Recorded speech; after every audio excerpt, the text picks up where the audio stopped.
أعوذ بالله من الشيطان الرجيم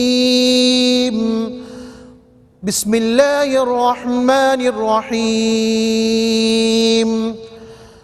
يقول يا ليتني قدمت لحياتي فيومئذ لا يعذب عذابه أحد ولا يوثق وثاقه أحد يا أيتها النفس المطمئنة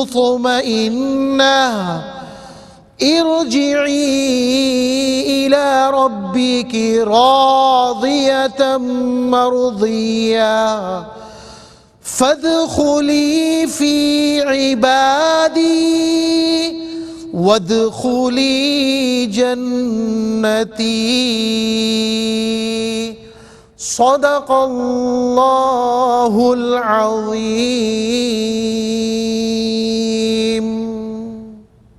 الحمدللہ رب العالمین والصلاة والسلام علی سید الانبیاء والمرسلین اما بعد اعوذ باللہ من الشیطان الرجیم بسم اللہ الرحمن الرحیم یقول یا لیتنی قدمت لحیاتی فیومئذ لا يعذب عذابہ احد ولا یوثق وثاقہ احد صدق اللہ العظیم۔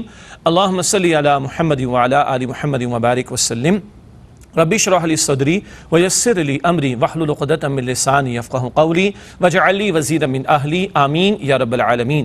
ناظرین کرام السلام علیکم ورحمۃ اللہ وبرکاتہ۔ پروگرام بصیرت القرآن میں آپ کو خوش آمدید کہتے ہیں۔ الحمدللہ آج پروگرام نمبر 1113 آپ کی خدمت میں پیش کر رہے ہیں۔ انشاءاللہ آج مطالعہ کریں گے سورۃ الفجر کی آخری آیات 24 تا 30 کا۔ انہی آیات کی تلاوت کے ذریعے حسب معمول قاری سلمان صاحب نے پروگرام کا باقاعدہ آغاز فرما دیا، اور ہمیشہ کی طرح آج بھی ہمارے ساتھ ہمارے انتہائی نوجوان ساتھی اسٹوڈیوز میں موجود ہیں، انہیں خوش آمدید کہتے ہیں، پروگرام میں شریک کرتے ہیں۔ السلام علیکم ورحمۃ اللہ وبرکاتہ۔ وعلیکم السلام ورحمۃ اللہ۔ خیریت سے بیٹا آپ لوگ؟ ماشاءاللہ۔ جی ناظرین کرام، سب سے پہلے ہم سب کی ترغیب تشویق و یاد دہانی کے لیے نبی اکرم صلی اللہ علیہ وآلہ وسلم کا ایک مبارک فرمان پیش خدمت ہے۔ آئیے قرآن کریم سیکھیں۔ فرمان نبوی صلی اللہ علیہ وآلہ وسلم، جس نے قرآن کریم کے مطابق فیصلہ کیا اس نے عدل کیا، یہ جامع ترمذی شریف کی روایت ہے۔ فیصلے آج بھی ہوتے ہیں گھروں میں اور خاندانوں میں اور کاروبار میں اور عدالتوں میں۔ اگر ان فیصلوں میں اللہ تعالیٰ کی رہنمائی کے مطابق یعنی قرآن کریم کی تعلیم کے مطابق فیصلے کیے جا رہے ہوں تو اللہ کے پیغمبر صلی اللہ علیہ وسلم نے ارشاد فرمایا، جس نے قرآن کریم کے مطابق فیصلہ کیا اس نے عدل کیا۔ آج ظلم کیوں ہے؟ اس سے کہ فیصلوں میں وحی کی تعلیم شامل نہیں ہے، اور عدل جب قائم ہوگا تو ظلم ختم ہوگا۔ اور عدل کس نے عطا فرمایا؟ العادل ذات نے، مراد اس کے لیے رہنمائی العادل ذات اللہ تعالیٰ نے عطا فرمائی ہے۔ اللہ ہمیں توفیق دے، ہمارے گھرانوں کے فیصلے ہوں یا عدالتوں کے فیصلے، ہم قرآن کریم کی روشنی میں احادیث مبارکہ کی تعلیم کے مطابق یہ فیصلے کرنے والے ہوں۔ بات کو آگے بڑھاتے ہیں اور آج کی زیر مطالعہ آیات کا مفہوم اور ترجمہ سمجھتے ہیں۔ سورہ فجر کی آیات 24 تا 30 کا مفہوم اور ترجمہ۔ وہ غافل انسان کہے گا کاش میں نے اپنی آخرت کی زندگی کے لیے کچھ نیک عمل آگے بھیجا ہوتا، بس اس دن نہ اس اللہ کے عذاب کی طرح کوئی عذاب دے سکے گا اور نہ اس اللہ کے باندھنے کی طرح کوئی باندھ سکے گا۔ اے اطمینان پا جانے والی جان، اپنے رب کی طرف واپس چل، اس حال میں کہ تو اس سے راضی ہو اور وہ تجھ سے راضی ہے، بس میرے نیک بندوں میں شامل ہو جا اور میری جنت میں داخل ہو جا۔ یہ سورہ فجر کی آخری آیات 24 تا 30 کا مفہوم و ترجمہ۔ حسب معمول آگے بڑھتے ہیں اور ربط آیات کی طرف چلتے ہیں۔ گزشتہ آیات اور آج کی زیر مطالعہ آیات کا باہمی تعلق۔ ربط آیات کے حوالے سے پہلی بات ہے، گزشتہ آیت میں روز آخرت غافل انسان کی ندامت کے بے سود ہونے کا ذکر تھا۔ بے سود، بے فائدہ ہونا، ٹھیک ہے۔ کل ندامت کو کوئی فائدہ نہیں، عمل کا موقع آج ہے، کل رونے کا، افسوس کرنے کا، نادم ہونے کا کوئی فائدہ نہیں ہوگا۔ یہ ذکر تو پچھلی آیت میں تھا۔ اب اس کی حسرت کا بیان ہے، کس کی؟ وہ غافل انسان کیا حسرتیں کرے گا، ان حسرتوں کا تذکرہ بھی سامنے آ رہا ہے۔ اور کیوں ہمیں بتایا جا رہا ہے؟ تاکہ کل ہم حسرت کرنے والوں میں شامل نہ ہوں، آج مہلت سے فائدہ اٹھا کر اصلاح کی کوشش کریں۔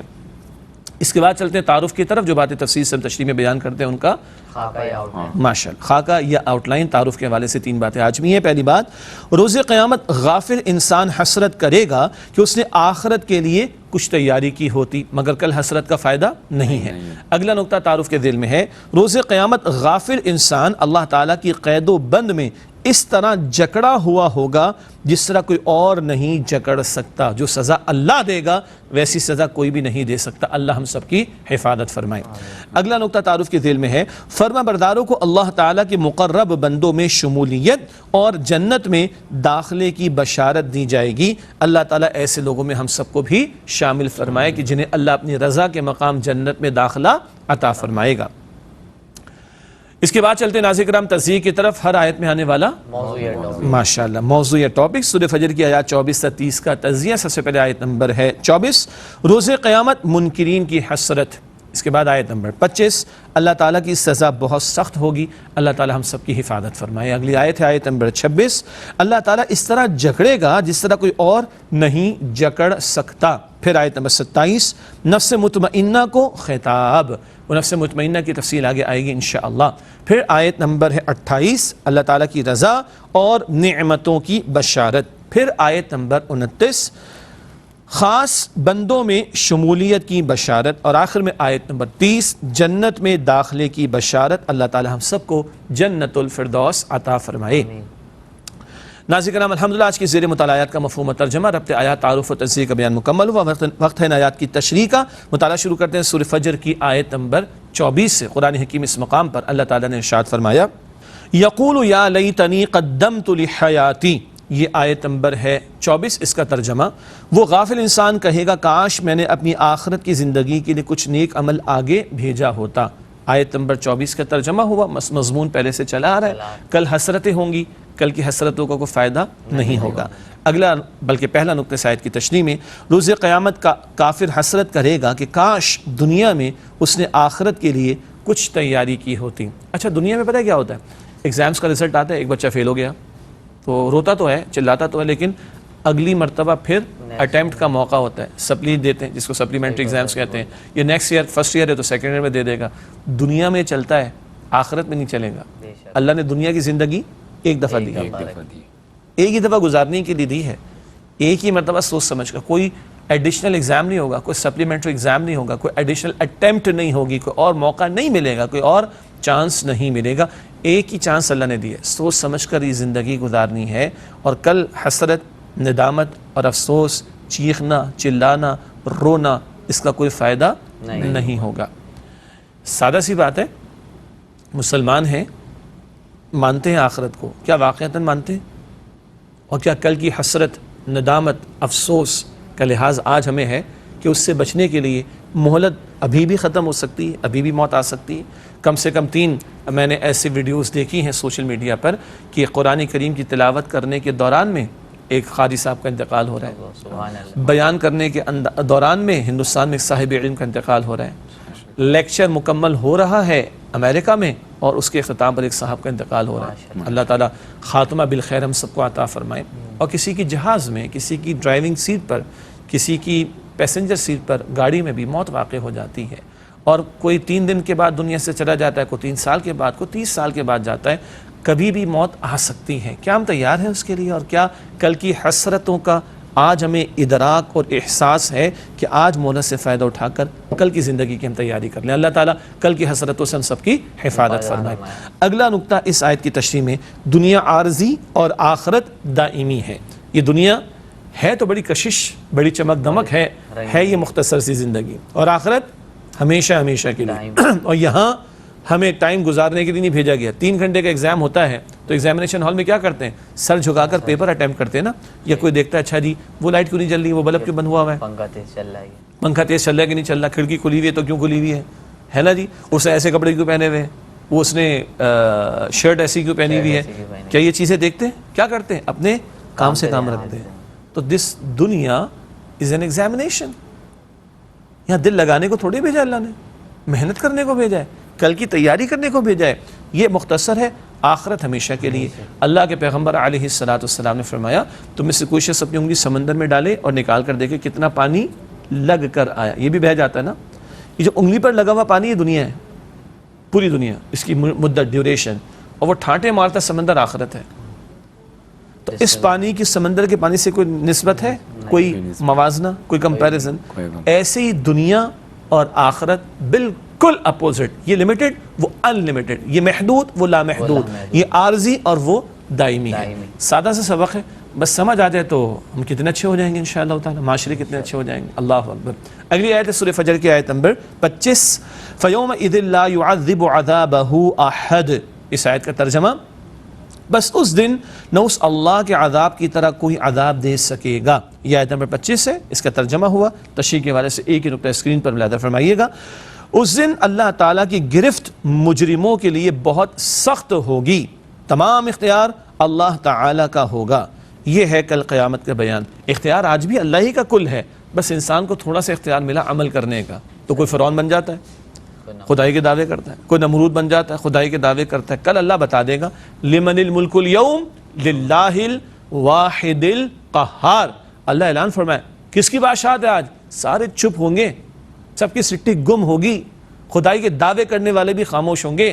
اللہ ہی اعلان کروا دے گا للہ الواحد القہار، اللہ واحد قہار، کل غلبہ رکھنے والا، اسی کا اختیار ہے، کوئی اس کی پکڑ سے بچ نہیں سکے گا. دنیا میں ہوتا ہے نا، مجرم ہاتھ نہیں آیا اور ہاتھ آ گیا تو بڑا ہے تو سفارش آ گئی، زیادہ اور بڑا ہے تو باہر سے فون آ جاتا ہے، سیف پیسج مل جاتا ہے، بھگا دیا جاتا ہے، نکال دیا جاتا ہے، ایگزٹ کروا دیا جاتا ہے.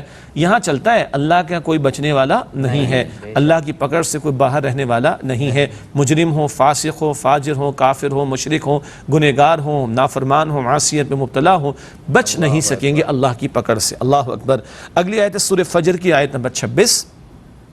وَلَا يُوثِقُ وَثَاقَهُ أَحَدٌ. اس آیت کا ترجمہ، اور نہ اس اللہ کے باندھنے کی طرح کوئی باندھ سکے گا. یہ آیت نمبر 26 کا ترجمہ تشریح کے حوالے سے ایک نقطہ. مجرمین اللہ تعالیٰ کی قید و بند میں اس طرح جکڑے ہوئے ہوں گے کہ جس طرح کوئی اور نہیں جکڑ سکتا. اس کا تصور بھی ممکن نہیں.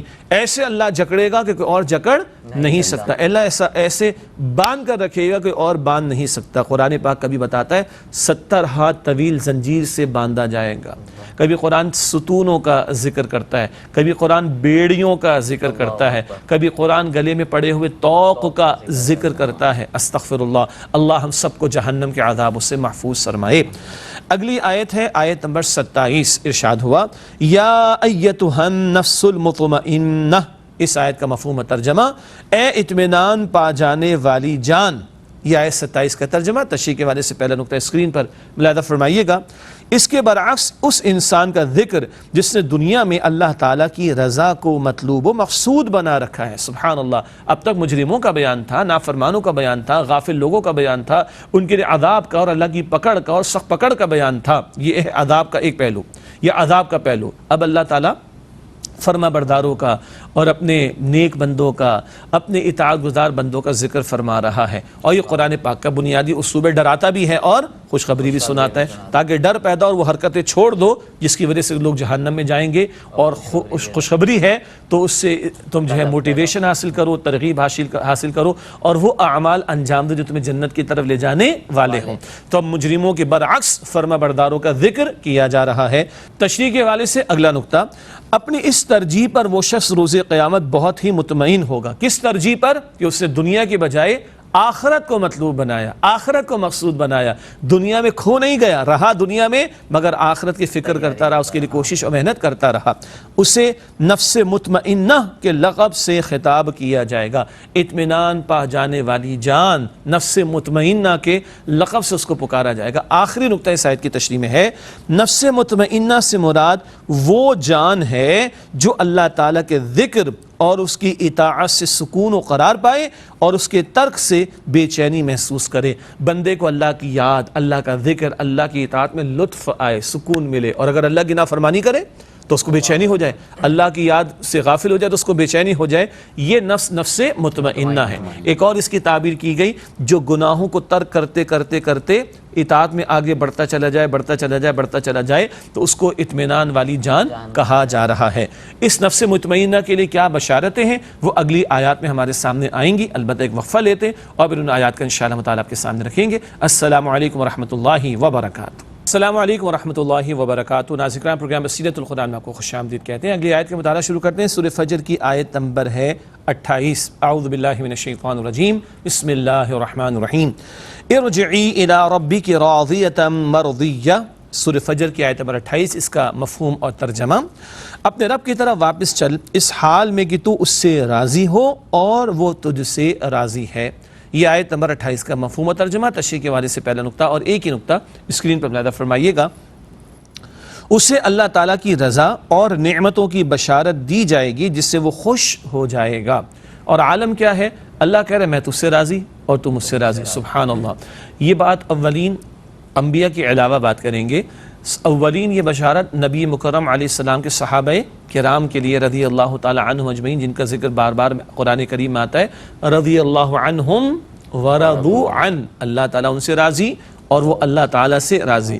اب جو نبی کریم علیہ السلام اور آپ کے مقدس صحابہ کرام کی مقدس جماعت کی نقش قدم پر چلتا جائے گا وہ بھی انشاءاللہ اللہ کی رضا پائے گا۔ بڑا پیارا انداز ہے ناظرین کرام۔ مجرموں کے لیے عذابوں کا ذکر کرنے کے بعد اب اللہ اپنے محبوب اور فرمانبردار بندوں کے لیے رضا کے اعلان کا ذکر فرما رہا ہے۔ اللہ تعالیٰ ان سے راضی ہو جائے گا اور یہ بندے اللہ سے راضی ہو جائیں گے۔ راضی ہو جائیں گے کس معنی میں؟ اللہ جو انعامات عطا فرمائے گا، جو ان کا اللہ اکرام فرمائے گا، اس وقت بہت خوش ہو جائیں گے۔ اگلی آیت ہے سورہ فجر کی آیت نمبر 29، ارشاد ہوا فادخلی فی عبادی، اس آیت کا ترجمہ پس میرے نیک بندوں میں شامل ہو جا۔ یہ آیت نمبر 29 کا ترجمہ، تشریح میں ایک مختصر نقطہ: ایسے بندے کو اللہ تعالیٰ کے مقرب بندوں میں شمولیت کی بشارت دی جائے گی۔ بندے تو سبھی اللہ کے ہیں، لیکن اللہ جس کو کہہ دے کہ تو میرا بندہ ہے تو کتنی بڑی بات ہے جی۔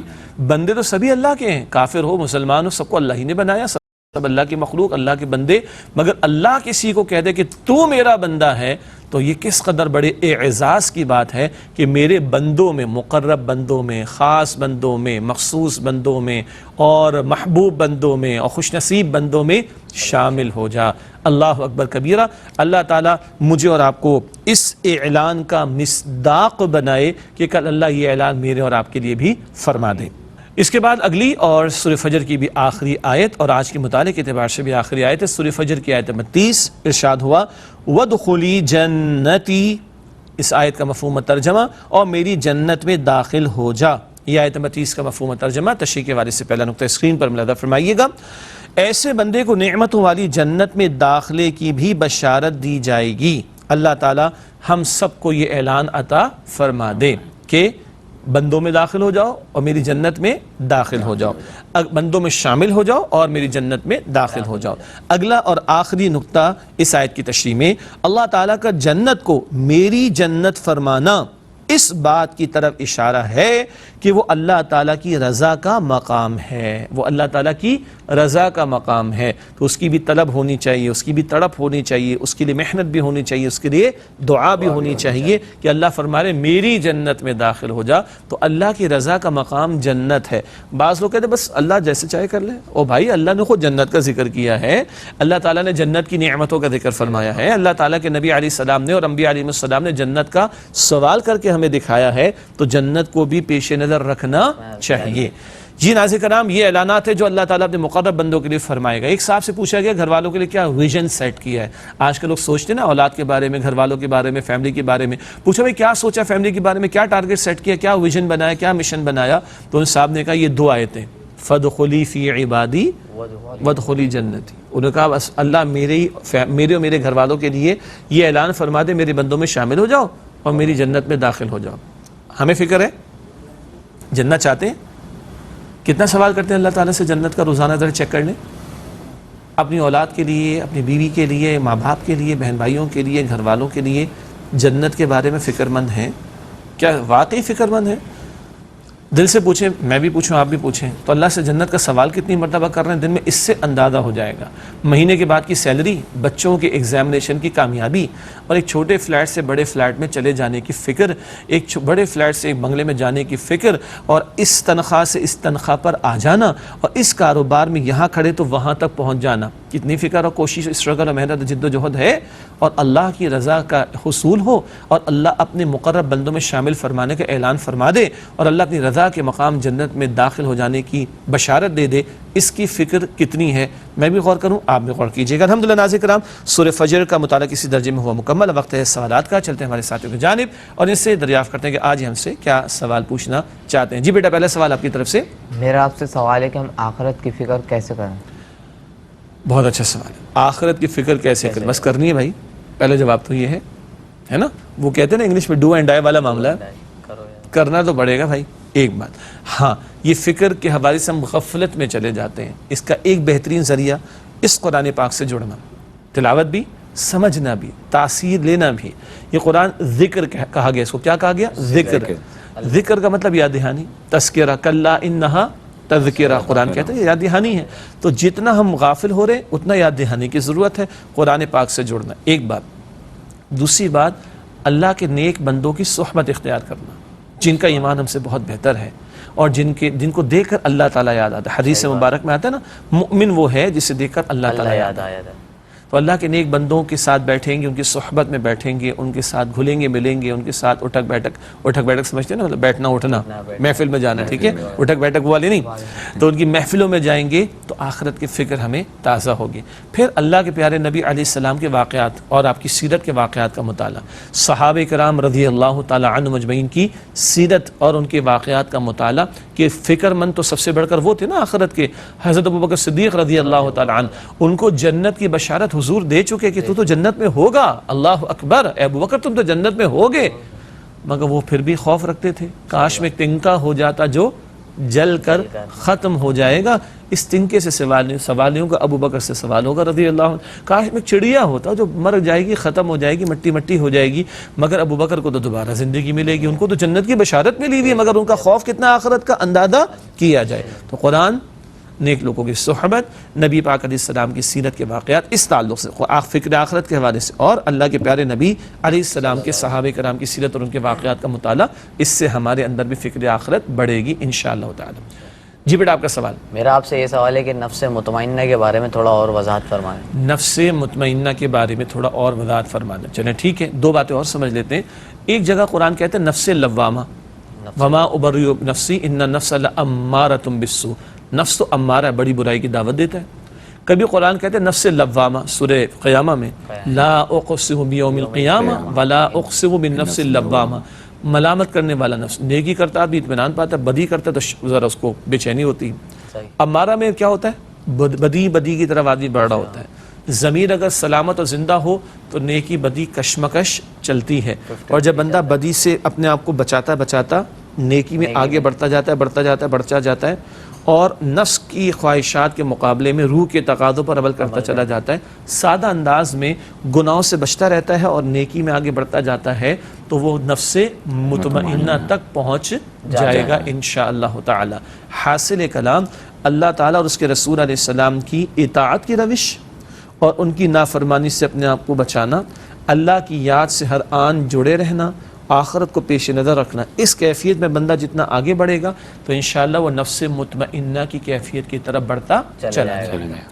جی بیٹا، آپ کا سوال۔ میرا آپ سے سوال یہ ہے کہ جنت کے حوالے سے چند باتیں بیان فرمائیں۔ ہاں، بات تو بالکل صحیح ہے، اگر جہنم کی بیڑیوں اور اس کے طوقوں کا ذکر آیا تھا تو پھر جنت کی نعمتوں کا ذکر بھی آنا چاہیے۔ قرآن پاک ہم پڑھتے ہوئے آئے، جا بجا اللہ تعالیٰ نے قرآن پاک میں نظاروں کا ذکر فرمایا ہے۔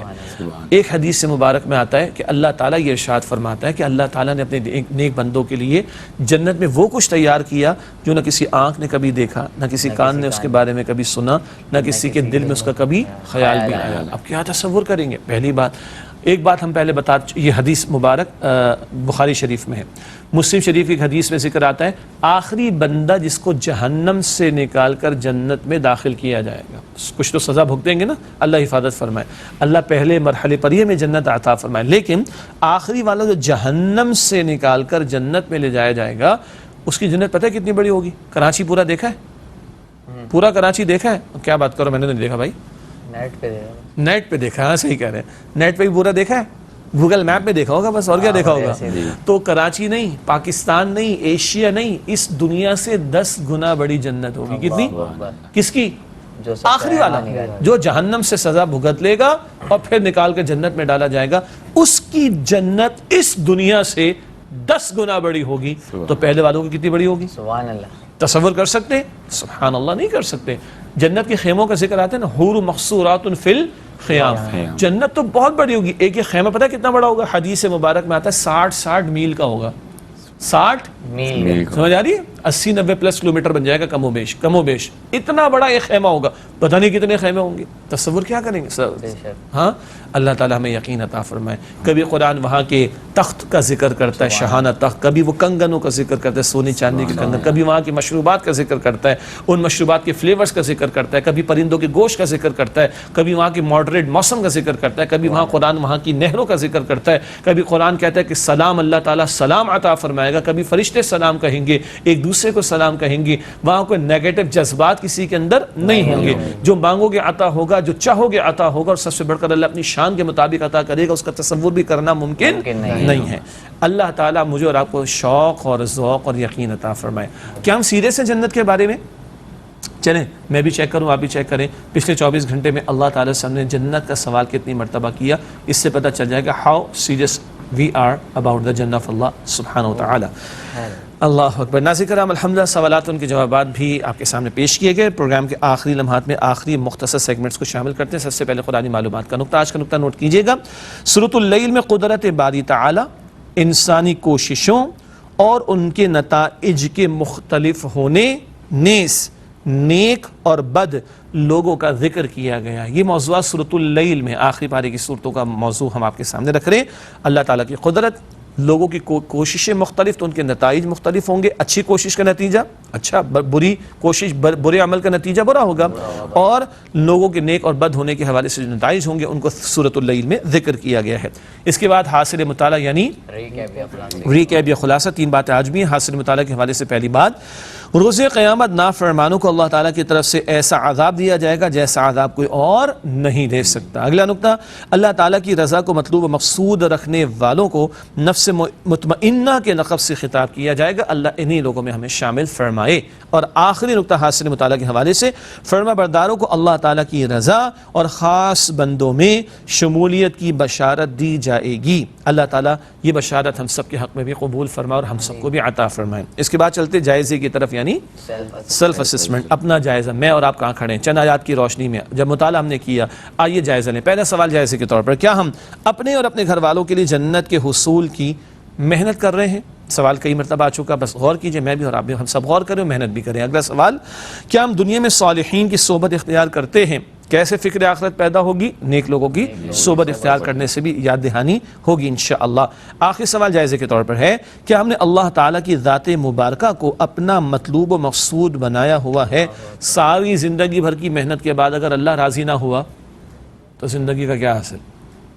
اور ساری زندگی کی محنت کے بعد اللہ راضی ہو جائے تو سب کچھ ہمیں مل جائے گا۔ اس کے بعد چلتے آخری 2 باتوں کی طرف، اور گزشتہ سوال کا جواب آپ کے سامنے رکھتے ہیں۔ آج گزشتہ سوال جو آپ کی خدمت میں رکھا گیا وہ یہ تھا، سورۃ الانبیاء کی آیات 1 تا 50 میں سے کس آیت میں ذکر ہے کہ قرآن کریم ایسا ذکر ہے جس میں تم لوگوں کا تذکرہ کیا گیا ہے؟ درست جواب ہے سورہ انبیاء آیت نمبر 10۔ بڑے پیارا مقام ہے قرآن پاک کا، لقد انزلنا الیکم کتابا فیہ ذکرکم افلا تعقلون۔ اللہ فرماتا ہم نے کتاب تمہاری طرف نازل کی ہے جس میں تمہارا تذکرہ ہے، کیا تم سمجھتے نہیں ہو؟